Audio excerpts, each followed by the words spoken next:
Panorama group, जो सोचता है वो करता है।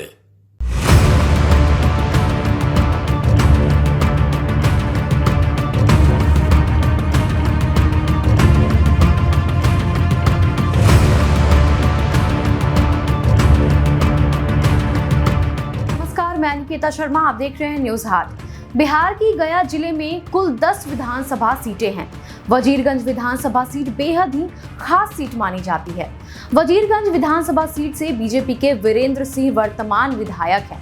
विधानसभा चुनाव 2020 में बीजेपी के कैंडिडेट वीरेंद्र सिंह ने कांग्रेस से यह सीट छीन लिया था। बीजेपी उम्मीदवार वीरेंद्र सिंह ने कांग्रेस के प्रत्याशी शशि शेखर सिंह को 22,430 वोटों से हरा दिया था।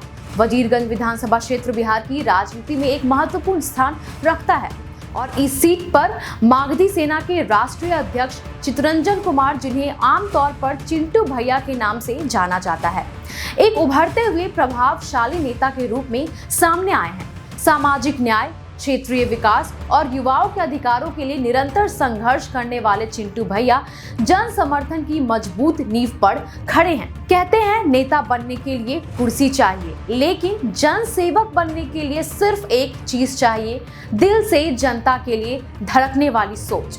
आज हम बात कर रहे हैं उस युवा चेहरे की जो राजनीति को सेवा का माध्यम मानता है, ना कि सत्ता का साधन। चितरंजन कुमार उर्फ चिंटू भैया एक नाम जो अब सिर्फ नाम नहीं, वजीरगंज की उम्मीद बन चुका है। इस क्रम में मागधी सेना के तत्वाधान में वजीरगंज महाविद्यालय परिसर में 31 अगस्त को एक महत्वपूर्ण बैठक एवं शपथ ग्रहण समारोह का आयोजन किया गया।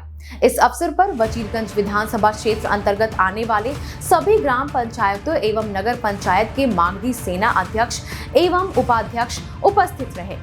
बैठक की शुरुआत संगठन के नवनियुक्त पदाधिकारियों के शपथ ग्रहण से हुई, जिसके बाद वजीरगंज विधानसभा के विकास से जुड़े महत्वपूर्ण मुद्दों पर विस्तृत चर्चा की गई।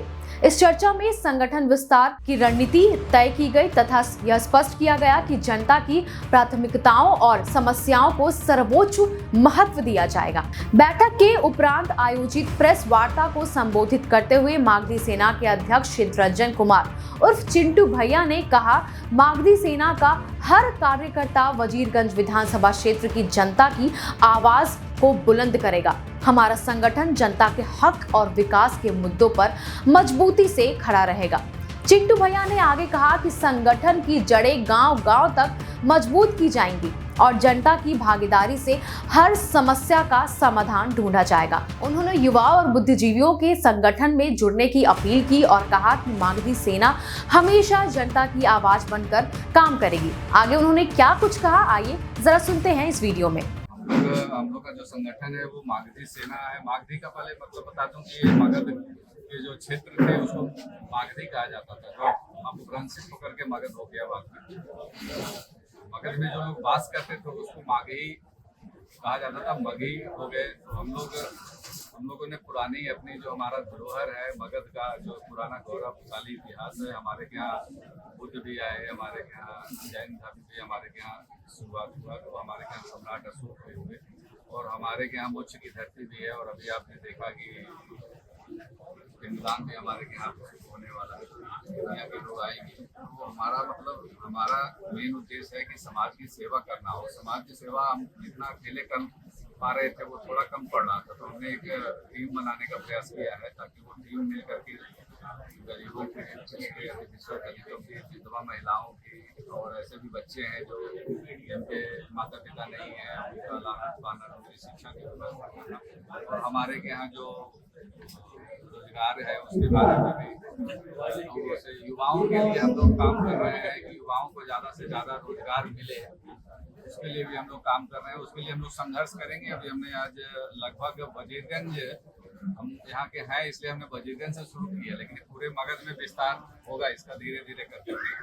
और अभी हमने वजीरगंज के लगभग, हमारे वजीरगंज में 31 पंचायत है, तो वजीरगंज में 19 है प्रखंड में और मालपुर में 12 और वार्ड हैं 7 वहाँ पे। तो सभी को हमने आज सम्मानित करने का निर्णय लिया था और सभी साथी आए हैं तो हम चाहते हैं कि जब भी किसी भी पेड़ की शाखाएं अगर बड़ी होती है तो वो छायादार होती है और फलदार की होती है, तो ये शाखा बढ़ाने का प्रयास है और ये समाज के लिए आगे निरंतर काम करता है। हम तो पिछले विधानसभा चुनाव लड़े ही थे, लेकिन लोगों से मिलना जुलना और मेरा काम ही है लोगों से मिलना।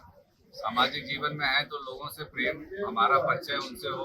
अभी आपने देखा था कि पीछे चर्चा परिचर्चा यात्रा भी निकाले थे और मानपुर के लगभग पंचायतों में हम घूमे थे, आप सब साथी वहाँ थे, मिले भी थे। तो मैं एक राजनीतिक व्यक्ति तो हूँ ही, सामाजिक व्यक्ति भी पहले सामाजिक व्यक्ति हूँ, तो समाज के हित में मैं काम कर रहा हूँ। बाकी वो जो समय आएगा, अभी तो समय है उसमें भी हो। एक बात है, इसकी शुरुआत वजीरगंज से ही की। वजीरगंज इसलिए कि मेरा घर है वजीरगंज, और वजीरगंज इसलिए कि हम लोग होली मिलन समारोह किए थे मानपुर में। तो वजीरगंज वाले लोग कह रहे थे कि भैया वहाँ तो आपका कार्यक्रम किया अच्छा था, यहाँ भी होना चाहिए। तो हमने मानपुर के लोगों को भी बुलाया, क्योंकि सामाजिक होने के और नेता होने की वजह से भी उनमें प्रत्याशी रहे वजीरगंज विधानसभा। तो इसलिए जो हमारे लोग हैं उधर मानपुर की तरफ भी एक बार आ जाएंगे, देख लेंगे कि भैया कहाँ रहते हैं, घर देख लेंगे, जगह देख लेंगे। आप पार्टी से इस बार आप चुनाव की तैयारी की आप दिल्ली में गए। चर्चा तो हम भी सुन रहे हैं, लेकिन वो चर्चा कितनी सत्य है वो तो अभी समय पे नहीं, चिंटू भैया इस बार कहाँ देख रहे हैं अपने आप को, निर्दलीय या फिर किसी खास पार्टी से टिकट लेकर आएंगे? नहीं। अभी देखिए कि बीच में एक नदी मिलती है, उसको तैर के कौन पार करना चाहता तो फल्गु है, उसमें पानी आ जाता है तो तैर के तो कोई पार करेगा नहीं, उसको नाव चाहिए। अगर नाव मिल जाएगा तो किसको बुरा लगेगा।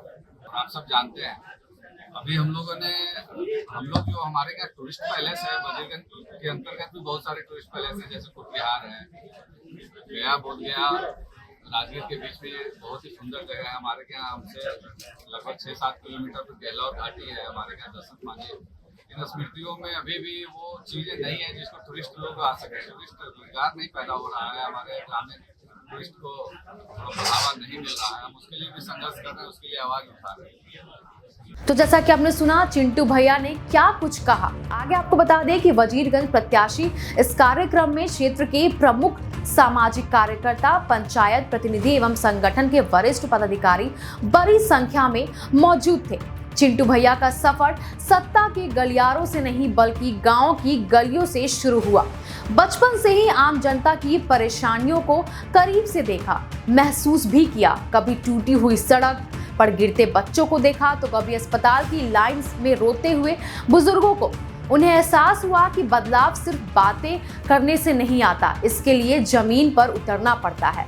और तभी से शुरू हुई चिंटू भैया की यात्रा, एक ऐसे जननायक की जो भीड़ से नहीं दिलों से चलता है। इन्होंने कभी राजनीति को धंधा नहीं बनाया बल्कि उससे जिम्मेदारी माना। अब पंचायत में युवाओं के लिए खेल का मैदान नहीं था, चिंटू भैया ने धरना दिया। जब गरीब किसान को मुआवजा नहीं मिला तो चिंटू भैया ने जिला मुख्यालय पर आवाज भी उठाई। जब बेटियों को स्कूल जाने में डर लगता था, चिंटू भैया उनके लिए सुरक्षा की ढाल बने। ये सिर्फ काम नहीं, ये एक सोच है जो कहती है राजनीति जनता के द्वारा शुरू होनी चाहिए, ना कि दिल्ली के दरबार से। आज वजीरगंज की जनता जानती है कि अगर कोई नेता है जो घर की बात समझता है, हर वर्ग के दर्द को महसूस करता है, हर समस्या को अपना मानता है, तो वो सिर्फ और सिर्फ चितरंजन कुमार उर्फ चिंटू भैया है। बस ऐसे ही तमाम खबरों के लिए जुड़े रहें न्यूज़ हाट के साथ। दीजिएगा इजाजत, धन्यवाद।